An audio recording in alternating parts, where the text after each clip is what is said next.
Ang katanungan, paano nga ba ako from airport, Hong Kong International Airport, Terminal 1, going to Chongqing Mansion in Nathan Road?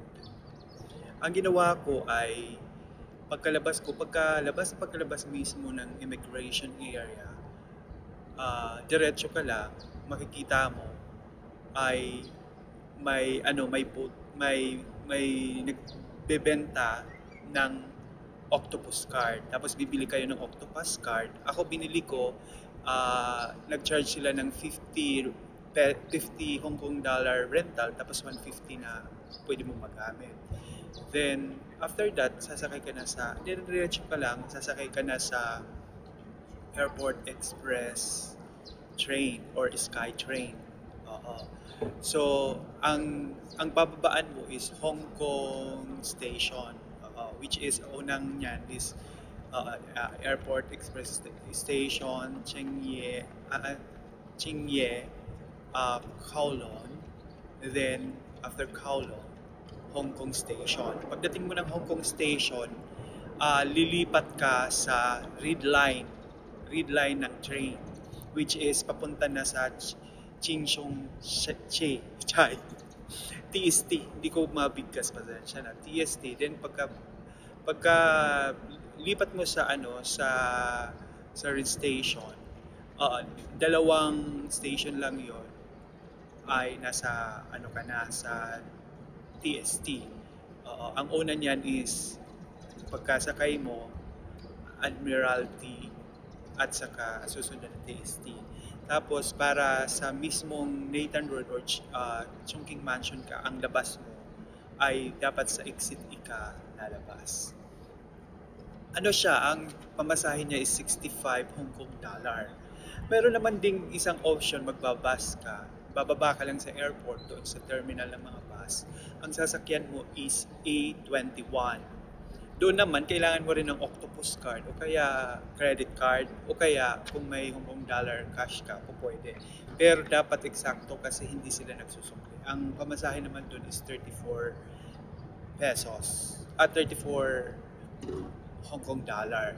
Pero ang catch doon, mas matagal ang biyahe. Sa kasi sa train, 35 minutes lang ang biyahe. Samantala sa bus, almost 2 hours ang biyahe. 1 hour and 45 minutes usually ang. Pero ang baba mo rin sa harap mismo ng Chongqing Mansion. Doon pag nag-E21 bus ka. Magsasabi naman yun kung ano ano ang lugar na yun. Kasi may yun, may dot doon sa nakalagay. Yung parang sa MRT natin, sa LRT. Mayroon ka doon kung anong station na. Ayun. So, madaming nagsasabi ng mga vlogger. Gusto ko lang isabihin yung mga vlogger na nagsasabi na dapat bumili ka na kaagad ng card, ng MRT clock. Naku, nininegosyo lang kayo. Kasi pagdating nyo ng airport, paglabas nyo sa immigration, mayroon na doon palitan ng Hong Kong dollar from peso, Philippine peso to Hong Kong dollar. Mayroon ng bilihan ng octopus card, mayroon ng bilihan din ng SIM card, marami. Pwedeng 7-Eleven, 10-10, may mga boat din doon na pwede kang bumili. Mas mura siya kaysa sa Klook. Sinasabi nila mas mura. Sabi din nila mas mura ang sabi nila mas mura din daw ang octopus card sa Klook. Hindi. Ganun din lang. Ganun din lang. So, mas convenient siya kasi pagdating mo doon na pipick upin. Hindi naman, kahit gabi ka na dumating, open naman yung yung cashier ng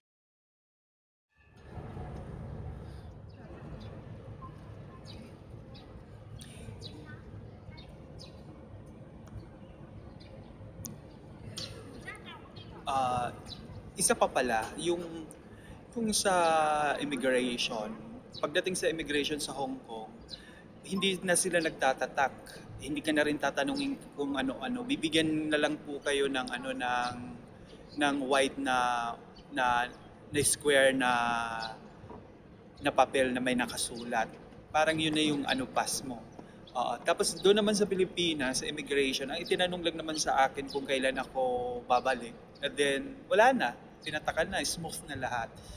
So, walang worry kapag dating sa immigration kasi sa totoo lang, hindi naman sila mahigpit unless na ikaw ay may gagawin kasi siyempre mahalata nila kung ano talagang intention nyo. Pero kung ang intention malinis, wala na silang tatanungin kasi sa tindig mo pa lang, sa tingin mo pa lang, sa muestra mo pa lang, alam na nila kung anong gagawin mo, kung magtuturista ka ba o hindi. So yun. So yung mga vlogger na nagsasabi na offload sila, na ganito ganyan, na may mga tanong, may hinahanap na ganito, na ganyan.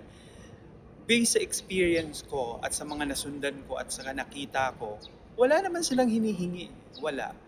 Ang tinatanong lang, may iba tinatanong ng madaming, pero ako talaga, ang itinanong lang, kailan ako babalik. So, sasagutin mo lang kung kailan ka babalik. Yun lang.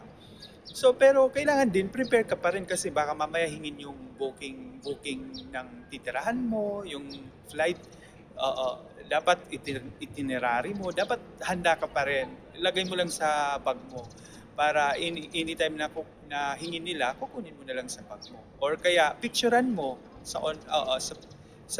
cellphone mo, ipakita mo na nandoon 'yon, di ba? So, huwag kayong mag-overthink kasi usually kababasa nyo yung mga vlog na yon o ng mga post na yon sa mga group na yon na Hong Kong DIY, ganyan. Mag-overthink kayo at magne-negative. Kasi nga, sila, yung iba, hindi pa nila na-experience, narinig lang nila, ikinikwento na nila doon sa page na yon. So, yung iba na discourage nag-negative at nag-overthink. Yun lang. Tapos dito naman sa Chongqing Mansion, ang maganda sa Chongqing Mansion, Sentro siya. May mga magkatabi siyang mga hotel, na mga malalaking hotel katulad ng the Peninsula, Sheraton, may Imperial Hotel, may Holiday Inn Hotel, may Kowloon Hotel, madaming hotel na magkakatabi. Kasi ano lang siya mga 500, less than 500 meters lang mula Chungking Mansion hanggang dito sa Victoria. Nandito kasi ako sa Victoria Harbour. Mga 500, less than 500 meters lang. So nandito ka na. So ako inikot ko. Ang una ko talagang kinainan kasi hindi ko pa alam, KFC. Pero may Jollibee dito, may KFC, may McDonald's. Iba nga lang yung ano nila, wala silang kanin. May kanin sila, iba rin yung gravy nila sa Jollibee. So, maganda siya kasi mura din siya. Katulad ng yung two-piece chicken ko sa KFC is 48.50 Hong Kong dollar yun. Two pieces chicken, isang regular na Pepsi. Pepsi ang uso dito, hindi Coke. Tapos isang malaking large price.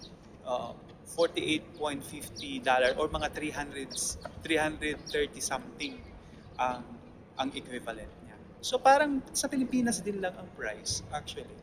Tapos ang sikreto naman kung bibili ko ng tissue ng mga mineral water sa supermarket kayo bumili kasi mas mura kaysa sa kung saan sang tabi-tabi. Kasi yung